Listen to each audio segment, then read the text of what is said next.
Bismillahirrahmanirrahim. Assalamualaikum warahmatullahi wabarakatuh. Alhamdulillahirabbil alamin. Assalatu wassalamu ala asrofil anbiya'i wal mursalin wa ala alihi washabihi rasulillahi ajmain. Amma ba'du. Hai semuanya, perkenalkan nama saya Pina Septia dari Program Studi Pendidikan Agama Islam. Nah, di video kali ini saya akan menjelaskan materi tentang surah Al-Alaq ayat 1 sampai 5. Langsung saja simak videonya. A few moments later. Nah, yang pertama itu membaca surah Al-Alaq ayat 1 sampai 5. Adapun bacaannya yaitu A'udzubillahi minasyaitonirrajim. Bismillahirrahmanirrahim. Iqra bismi rabbikal ladzi khalaq. Khalaqal insana min 'alaq.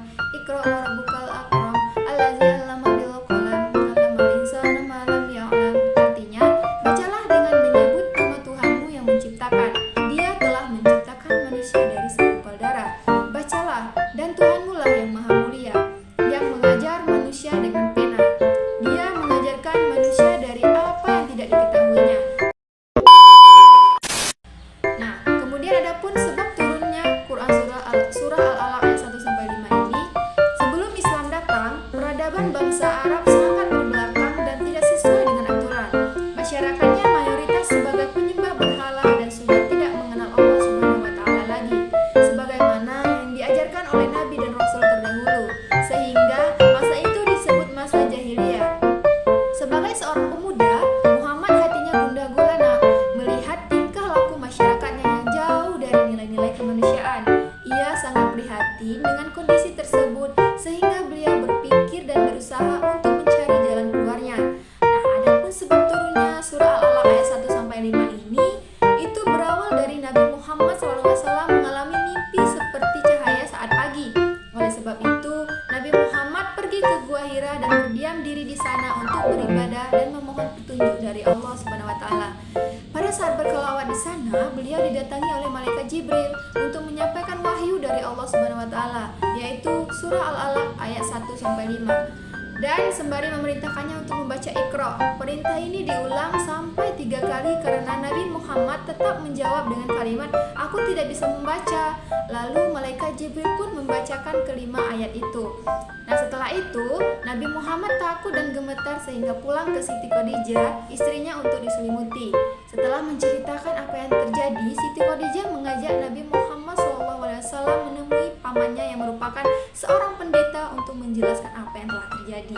Nah, pamannya pun mengatakan bahwa hal tersebut merupakan pertanda kenabian.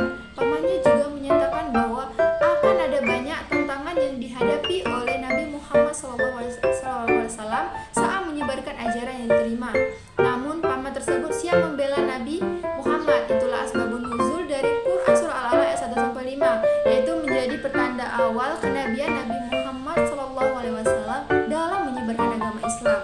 Nah, pada usianya yang ke-40 tahun. Tanda ini begitu penting sehingga tanggal turun kelima ayat tersebut diperingati sebagai nuzulul Quran setiap tahunnya. Nah, selanjutnya itu isi kandungan surah Al-Alaq ayat 1 sampai 5. Surah Al-Alaq adalah surah yang ke-96, yaitu setelah surah At-Tin dan sebelum surah Al-Qadar, yang di dalamnya terdapat wahyu yang pertama kali turun, yaitu ayat 1 sampai 5. Ayat ini turun bertepatan dengan malam 17 Ramadan. Oleh karena itu, pada setiap tanggal 17 Ramadan kita diperingati sebagai nuzulul Quran. Semua ayatnya turun di Mekah, maka disebut surah Makkiyah. Dinamakan Al-Alaq karena diambil dari ayat kedua. Al-Alaq artinya segumpal darah. Pada ayat 1 sampai 5 kita diperintahkan untuk membaca. Dalam hal ini kita dituntut untuk mempelajari ilmu pengetahuan, baik itu ilmu umum maupun ilmu agama. Apalagi saat ini perkembangan teknologi yang begitu pesat, maka kita sebagai seorang muslim harus mampu menguasai teknologi. Kita jangan merasa puas terhadap ilmu pengetahuan yang telah kita pelajari atau telah kita peroleh, karena ilmu pengetahuan itu sangat luas. Kita dituntut untuk mencari dan menguasainya. Di samping itu, dengan menguasai ilmu pengetahuan, iman kita kepada Allah Subhanahu wa taala akan semakin tebal, sehingga kita akan mengenal hakikat penciptaan manusia. Ayat selanjutnya berisi peringatan kepada Abu Jahal yang pernah melarang Nabi Muhammad SAW untuk melaksanakan sholat. Nah, bahkan Abu Jahal leher dan membenamkan wajah Nabi Muhammad SAW ke tanah apabila dia mendapati Rasulullah SAW. Namun kenyataannya setelah Abu Jahal melihat Nabi Muhammad SAW sedang sholat, ia mundur, tidak bisa mendekati Rasulullah, apalagi sampai menginjak leher dan membenamkan wajahnya, karena dia merasa ada parit dari api yang menakutkan dan menyala-nyala. Manusia seringkali melupakan kenikmatan dari Allah Subhanahu wa Ta'ala ketika merasa dirinya kaya dan berkecukupan.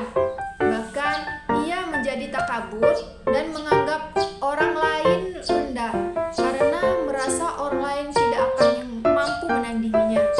Allah Subhanahu wa Ta'ala pasti akan mengazab orang-orang yang merintangi orang lain untuk berbuat baik dan beribadah dari akhirat kelak.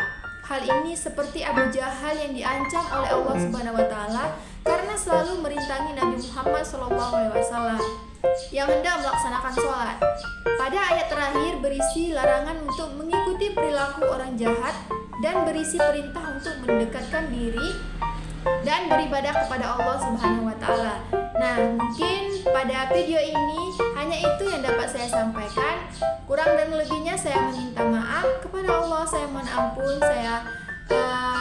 dan semoga apa yang saya sampaikan dapat bermanfaat bagi kita semua. Saya akhiri, wallahu muwaffiq ila aqwamit thoriq. Wassalamualaikum warahmatullahi wabarakatuh.